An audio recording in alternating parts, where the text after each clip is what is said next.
Sharjah book authority സംഘടിപ്പിക്കുന്ന Sharjah festival of African ലിറ്ററേച്ചറിന്റെ രണ്ടാം പതിപ്പ് ആഫ്രിക്കൻ വഴി എന്ന പ്രമേയത്തിൽ ആസ്പദമാക്കിക്കൊണ്ട് തുടക്കം കുറിച്ചു. ഷെയ്ഖ് ബോദൂർ ബിൽത്ത് സുൽത്താൻ അൽ ഖാസിമി ഷാർജ ആഫ്രിക്കൻ സാഹിത്യോത്സവത്തിന്റെ രണ്ടാം പതിപ്പ് ഔദ്യോഗികമായി ഉദ്ഘാടനം ചെയ്തു.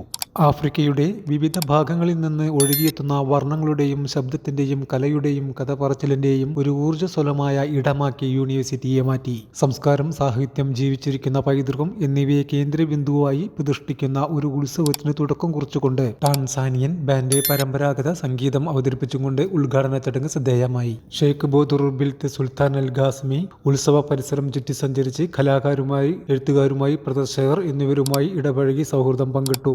ജനുവരി 14 മുതൽ 16 വരെ നീണ്ടുനിൽക്കുന്ന ഷാർജ യൂണിവേഴ്സിറ്റിയിൽ നടക്കുന്ന ഫെസ്റ്റിവൽ 20 ആഫ്രിക്കൻ എഴുത്തുകാരും 9 എമറാത്തി എഴുത്തുകാരും സന്നിധരാകും.